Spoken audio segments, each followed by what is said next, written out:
ക്യാമ്പസുകളിൽ ഓഗസ്റ്റ് 14 വിഭജന ഭീതി ദിനം ആചരിക്കാൻ ശ്രമിച്ചാൽ തടയുമെന്ന് എസ്എഫ്ഐ.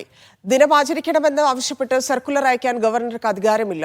കോളേജുകൾക്ക് കത്തയച്ച കണ്ണൂർ കേരള വിസിമാരുടെ കോലം കത്തിക്കുമെന്ന് സംസ്ഥാന സെക്രട്ടറി PS സഞ്ജീവ് പറഞ്ഞു. എന്ന് വരുത്തി തീർക്കാനുള്ള സംഘപരിവാർ ഗൂഢാലോചനയാണിത്. ആ ഭീകരതയെ മുൻനിർത്തിക്കൊണ്ട് കേരളത്തിലെ ക്യാമ്പസുകളിൽ ഇന്നിപ്പോ കേരളയിലെയും കണ്ണൂരിലെയും BC ക്യാമ്പസുകളിലേക്ക് നിർദ്ദേശം കൊടുത്തു എന്നാണ് കേട്ടത്. ആ പരിപാടി ഏത് ക്യാമ്പസിൽ നടത്തിയാലും ഞങ്ങൾ തടയും. ഇനി ഗവർണർ ഇറങ്ങി വന്ന് നടത്താം എന്നാണ് കരുതുന്നതെങ്കിൽ ഏത് ക്യാമ്പസിലും വന്നോളൂ, ഞങ്ങൾ തടയും. അതാണ് SFI തീരുമാനം. സേഫ് സൈൻലാബ്ദീൻ ചേരുന്നുണ്ട്. സേഫ്, കഴിഞ്ഞ ദിവസം മുഖ്യമന്ത്രി ഉൾപ്പെടെ പറഞ്ഞതാണ് ഈ ആശയം സംഘപരിവാർ ബുദ്ധി കേന്ദ്രങ്ങളുടേതാണ് എന്നുള്ളത്. അതുമായി ബന്ധപ്പെട്ടുള്ള പ്രതിഷേധങ്ങൾ ഉയരുന്നുണ്ട്. ഇനി ഇത് നടപ്പാക്കാൻ ശ്രമിക്കുകയാണെങ്കിൽ ഈ പറഞ്ഞ കോളേജുകളിൽ വിദ്യാർത്ഥി സംഘടനകൾ KSUയും SFIയും അടങ്ങിയിരിക്കില്ലെന്ന് സംഘടനകളും വ്യക്തമാക്കിയിട്ടുണ്ട്. എന്താണ് സംഭവിക്കുന്നത് വിഷയത്തിൽ? ധന്യ, 75ാമത് സ്വാതന്ത്ര്യദിനവുമായി ബന്ധപ്പെട്ട അതിൻ്റെ തലേ ദിവസമാണ് പ്രധാനമന്ത്രി നരേന്ദ്രമോദി ഈ ഒരു ആഹ്വാനം നടത്തുന്നത്. ഓഗസ്റ്റ് 14 എന്ന ദിനം അത് വിഭജന ഭീതി ദിനമായി ആചരിക്കണം, അത് ഇന്ത്യ പാകിസ്ഥാൻ വിഭജനത്തിൻ്റെ ഭാഗമായിട്ട് അത് ഭീതി ദിനമായി ആചരിക്കണം എന്ന നിർദ്ദേശം പ്രധാനമന്ത്രി മുന്നോട്ട് വെച്ചത്. അന്ന് സംഘപരിവാർ ഇതിന് വലിയ രീതിയിൽ ഏറ്റെടുക്കുകയും വലിയ രീതിയിൽ ചർച്ചയാക്കുകയും ചെയ്തു. എന്നാൽ കോൺഗ്രസ് അടക്കമുള്ള CPM അടക്കമുള്ള രാഷ്ട്രീയ പ്രസ്ഥാനങ്ങൾ അതിനെതിരെ വ്യാപകമായി തന്നെ രംഗത്ത് വന്നു. ഇതൊരു വിദ്വേഷ പ്രചരണത്തിൻ്റെ ഭാഗമായിട്ട് ഉണ്ടാകുന്നതാണ്, മതരാഷ്ട്രവാദം മുന്നോട്ട് വെക്കുന്ന സംഘപരിവാറിന്റെ അജണ്ടയുടെ ഭാഗമാണ് എന്ന തരത്തിലുള്ള വിമർശനങ്ങൾ ഉയർന്നു വന്നിരുന്നു.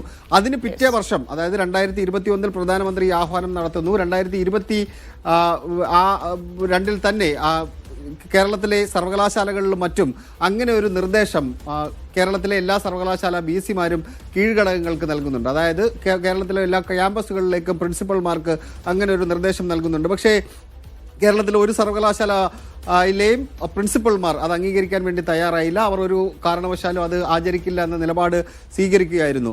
ഇപ്പോൾ വീണ്ടും അത് എടുത്തുകൊണ്ട് വന്നിരിക്കുകയാണ് കേരളത്തിലെ ഗവർണർ, ചാൻസലർ കൂടിയായ ഗവർണർ രാജേന്ദ്ര അർലേക്കർ. അദ്ദേഹം 2 ദിവസം മുമ്പാണ് വിഭജന ഭീതി ദിനമായി കേരളത്തിലെ എല്ലാ സർവകലാശാലകളും ഇത് ആചരിക്കണം എന്ന നിർദ്ദേശം സർവകലാശാല VCമാർക്ക് നൽകിയിരിക്കുന്നത്. അതിൻ്റെ അടിസ്ഥാനത്തിൽ കേരള സർവകലാശാല VCയായ മോഹൻ കുന്നുമേൽ അദ്ദേഹം ഇന്ന് കേരളത്തിലെ കേരള സർവകലാശാലയ്ക്ക് കീഴിലുള്ള എല്ലാ പ്രിൻസിപ്പൽമാർക്കും അങ്ങനെ ഒരു നോട്ട് അദ്ദേഹം നൽകിയിട്ടുണ്ട്. 14-ാം തീയതി അങ്ങനെ ഒരു ദിവസം ആചരിക്കണം എന്നുള്ളത്.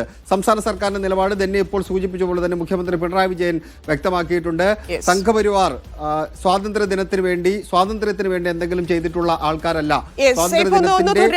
സഞ്ജീവ് കൂടി ചേരുന്നുണ്ട്, SFI സെക്രട്ടറി. സഞ്ജീവ്, ഇത്തരം അജണ്ട നടപ്പിലാക്കാനുള്ളൊരു വേദിയായി നമ്മുടെ സർവകലാശാലകളെ മാറ്റുന്നു എന്നുള്ളതാണ്. ഏതു തരത്തിലാണ് വിദ്യാർത്ഥി സംഘടനകൾ അതിനെ പ്രതിരോധിക്കുക? SFI എങ്ങനെ പ്രതിഷേധിക്കും? SFI പ്രതിഷേധം വളരെ രൂക്ഷമായിരിക്കുമെന്ന് ആദ്യം തന്നെ അറിയിക്കട്ടെ.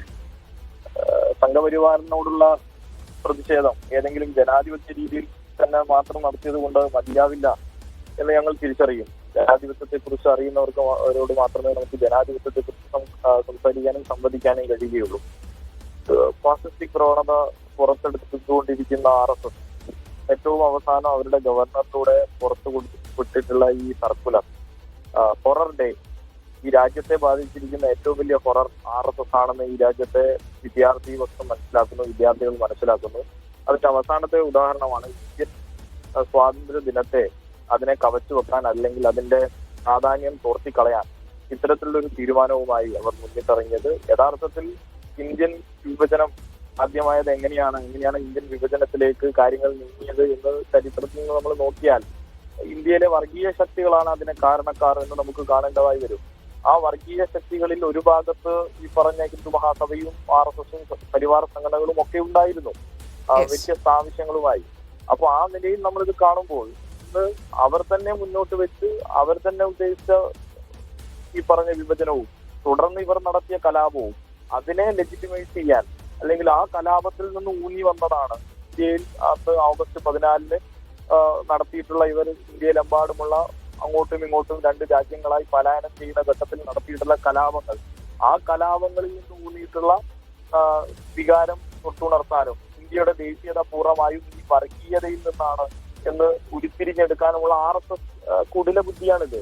ആ കുടില ബുദ്ധിയെ അംഗീകരിച്ചു കൊടുക്കാൻ നമുക്ക് കഴിയില്ല. ഓഗസ്റ്റ് 15 എന്നുള്ളത് 1857 മുതൽ 1947 വരെയുള്ള നമ്മുടെ സ്വാതന്ത്ര്യ ചരിത്രം മതനിരപേക്ഷമാണ്.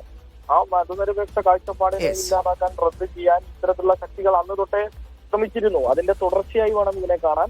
തീർച്ചയായും ഇതിനെ നഖശികാന്തം ഞങ്ങൾ എതിർക്കും. ശരി, നന്ദി. P S Sanjay.